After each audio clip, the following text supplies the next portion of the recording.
여러분 안녕하세요. 오늘은 승객별 특징, 나라별 승객별 특징을 한번 시작을 해볼까 하는데요. 사실 제가 승무원하면서 이걸 만들어야지라고 생각하다가 벌써 퇴사한 지 2년이 다 돼가는데 이제서야 만들게 됐어요. 사실 저는 이때 기억들이 워낙 강렬해서 절대 잊지 않을 거라고 생각했는데 시간이 지나다 보니까 저도 모르게 다 까먹게 되는 것 같더라고요. 그래서 제가 다 까먹기 전에 빨리 만들어야겠다라는 생각이 들어서 오늘 영상을 만들게 되었는데요.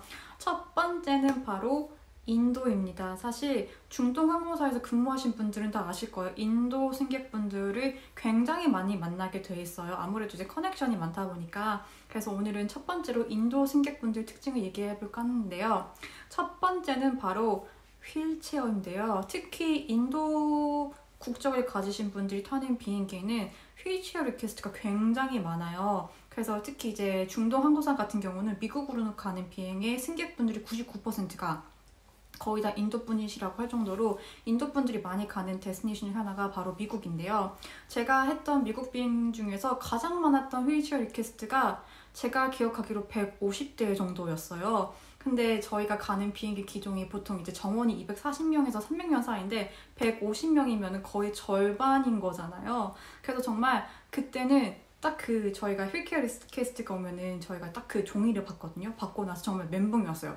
150명이 휠체어 리퀘스트를 했다고? 이건 정말 어떻게 해야 되지? 라고 할 정도로 진짜 멘붕이 왔고, 이거는 이제 비행기 타실 때도 그렇고 비행기 하하실 때도 시간이 굉장히 오래 걸려요. 왜냐면은 그 휠체어를 갖고 그라운드 스텝에 와가지고 일일이 다 이제 모셔가야 되기 때문에 시간이 굉장히 오래 걸려서, 제가 기억하기로 이제 그게 미국 시카고에서 아부다비로 오는 섹터였는데 아부다비에 도착해서 저희가 거의 1시간 반 정도를 그라운드에서 지출했어요. 왜냐하면 그 휠체어를 다 가져오는데 시간이 너무 오래 걸려가지고 그렇게 오래 걸렸던 기억이 날 정도로 휠체어 리퀘스트가 굉장히 높은 분들이 많이 계세요. 그래서 예전에 저랑 친한 이제 유튜버인 수달 언니도 이거를 다룬 적이 있었는데, 거기서 어떤 분이 본인은 한 번도 본 적이 없다고 하시는데, 그 이유 중에 하나가 바로 그렇게 휠체어 리퀘스트가 많을 경우에는 그 다른 보통 승객분들이 타시는 입구로 오시는 게 아니라 이제 하이로더라고 해서 저희가 뭐 기내식이라든가 그런 게 오는 따로 장치가 있어요. 거기를 통해서 오시는 경우가 굉장히 많기 때문에 아마 따로 보신 적이 없을 수도 있습니다.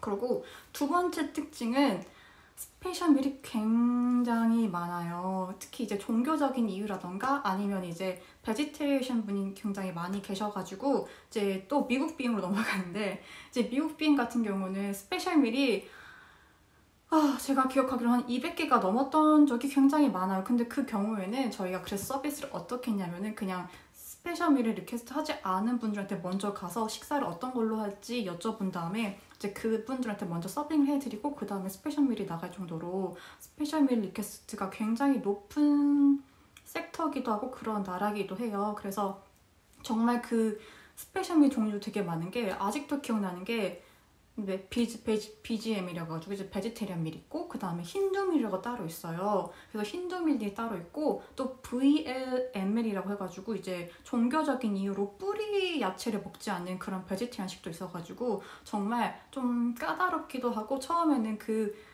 스페셜 밀 용어들을 생각보다 잘 까먹더라고요, 저는. 그래가지고 그것 때문에 굉장히 좀 힘들었던 기억이 강렬하게 남아있는 국가 중에 하나가 바로 인도예요. 그래서 진짜 많은 중동에서 일하는 승무원들이 그 인도 비행을 좀 힘들어하는 이유가, 첫 번째는 그 스페셜 밀 때문일 때가 굉장히 많았어요. 특히 이제 섹터가 짧은 뭐 델리라던가 그런 섹터에서는 빨리빨리 나가야 되는데 스페셜이 너무 많다 보니까 그거를 저희가 이제 하나하나씩 체크를 하고 시슬 체크를 하고 정말 주문하신 게 맞는지 확인을 해야 되거든요. 근데 그러다 보면은 시간이 너무너무 촉박한 거예요. 그래서 좀 인도 비행이 힘들었던 이유 중에 하나는 바로 이 스페셜 때문이라서 정말 기억에 많이 남기도 하고요.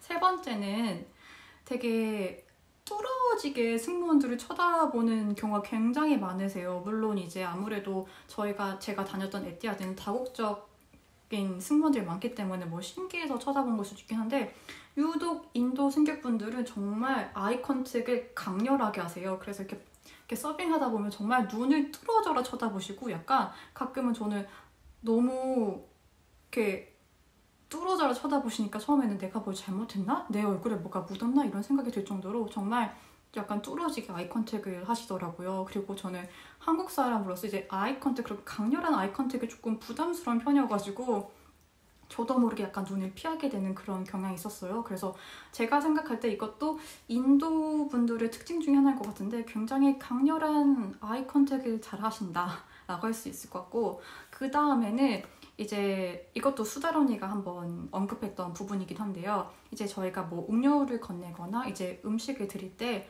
되게 불필요한 터치 같은 걸 굉장히 가끔 하실 때가 있어요. 그래서 이렇게 뭐 물을 건네거나 음료수를 건네면 이렇게 손을 이렇게 하면서 받아가시는 그런 경우가 굉장히 많아요. 근데 아무리 이거는 코로나 이전이었지만은 약간 좀 기분이 좋지는 않더라고요. 그래서 저는 예전에 어떻게 드렸었냐면은 이렇게 컵 끝을 잡아서 이제 그 승객분이 이렇게 위를 잡을 수 있게 그런 식으로 서빙을 하거나 그랬던 기억이 있는데요. 뭐 이것도 문화의 차이일 수도 있고 제가 인도 문화에 대해서는 잘 모르지만은 어쨌든 간에 약간 그런 불필요한 터치가 있어서 살짝 좀 불편했었던 기억은 있어요. 물론 이것도 이제 사람마다 다르겠지만은 뭐 같이 일했던 승무원 중에서는 그게 괜찮다고 하셨던 분들도 계시는데 저는 개인적으로 약간 그런 불필요한 터치를 그렇게 좋아하는 사람은 아니어가지고 살짝 좀 이거는 별론데? 라고 생각이 되게 강렬하게 박혀 있어요. 그래서 이렇게 몇 가지를 좀 정리를 해봤는데, 그래서 오늘은 좀 짧지만은 제가 이제 비행하면서 겪었던 인도 승객분들의 특징 한번 말씀드렸는데요. 다음에는 중동분들의 특징으로 돌아오도록 하겠습니다. 오늘도 영상 봐주셔서 너무너무 감사하고요. 다음 영상에서 만나요. 안녕!